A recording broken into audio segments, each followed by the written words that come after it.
Welcome back to Daily Wrap. I'm Joe Concha, joined by Jonathan Gilliam, Heather Hansen, and Rob Taub. Well, last year the Obama administration drafted more than, get this, 75,000 pages of regulations on the United States, and that happened in 2014. Since taking office, the president has created 21,000 new regulations, give or take 1,000, and is averaging around 3,500 per year. That, I believe, is an ACC conference record. Well, now it's time to add another regulation into the mix. This time, the internet. Yes, the FCC voting along party lines 3-2 to approve new sweeping regulations that will regulate the internet. Net neutrality is here to stay, and the internet will be regulated just like your phone, gas, and electric service. The idea is to keep the big internet providers providing equal service for all content creators and customers. Heather Hansen, let's start with you. We always talk about limiting government's reach. Do you believe the FCC overstepped its bounds here? Absolutely, and stepped all over the Constitution while they were doing it. Wow. They're going to have some major legal challenges here. You've got a First Amendment argument because these providers are speaking when they're transmitting messages, and to censor them and tell them what messages they can transmit violates the First Amendment. Taking clause of the Fifth Amendment, huge argument there because this is property. They're taking property without paying it back. I think you're going to see some serious challenges, but in the meantime, you know, courts take time. In the meantime, we're going to have to deal with government oversight for a little while. Point of parliamentary procedure. All right, I'm going to call myself as a witness right now. Okay. All right, I'm just a dumb guy. I host a show. I don't know anything about the legal aspects that you're speaking of. Here's what I do know. When I try to watch House of Cards, which premieres tonight at midnight, by the way, everybody. Yeah. Okay? And I watch it at home on my smart TV. And that means I'm getting the internet right through to my TV.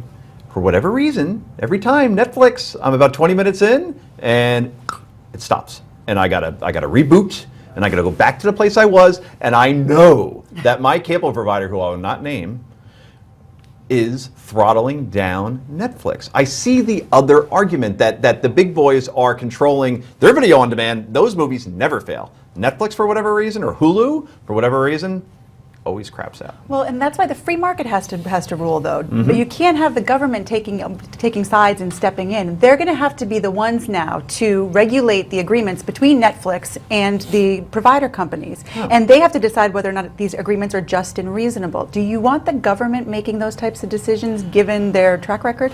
I just don't think that it's going to. First of all, I don't think it's good for free market, but more importantly, I don't think it's going to pass with regards to the legalities of it. I think that the constitutional arguments are strong. Well, I'll use Uber as an example of something that came into existence because the government mismanaged. Uber, the thing that you call for you need a ride. Yes. Okay. Taxi and Limousine Commission in New York City is an antiquated government entity that operates like it did in the 1960s. There's no technology. The cabs are dirty. The drivers are bad. It's all operated on fines, levies, taxes, and rules. But you can watch Jeopardy in the backseat.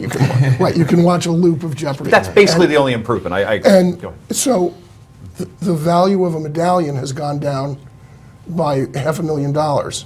And the government has overregulated an industry to the point where it's collapsing. And instead of saying, gee, maybe we should do what Uber does, they instead want to try and regulate Uber. That's interesting. Jonathan, I know you're always for bigger government, and surely you agree with the absolutely. the decision. And I love the term just and reasonable. When that deserves to not be anywhere in this conversation when it comes to any of this stuff. I mean, the fact that a politician attaches their name to a bill automatically eliminates my love for that bill at all, no matter who it is. I just think if people go out and they set out to do what's right, or as you wrote it, you said it, just and reasonable, it's not going to be the Obamacare bill. It's not going to be, you know, the net neutrality bill that Obama once put through. See, that's the problem that I have here, is that none of this stuff is being fixed. Look, when my phone bill starts to get close, or my cable bill, you'll start to see those, you know, slips where it starts to get slower and the internet boots slower.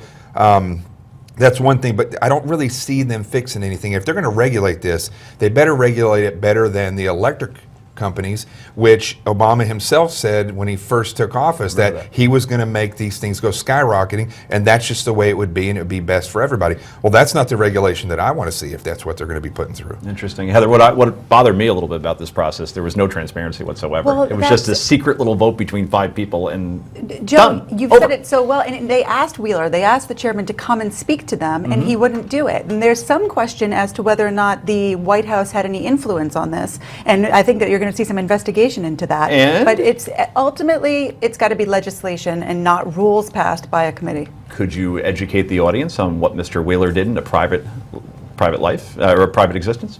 I'm sorry? A previous life, Mr. Wheeler. You know what, I don't know what he did before. Really? I know what he did in a What previous was that? existence. He was a lobbyist for all the major cable companies. Ah, well, see, there you go. Yeah, so he might have a little skin in the game here. Yeah, right? it is beyond comprehension that he refuses to come and discuss the process by which this happened. And that is our final word on that segment. Coming up next, it's time for some potluck. This is the Daily Wrap, only on Newsmax TV.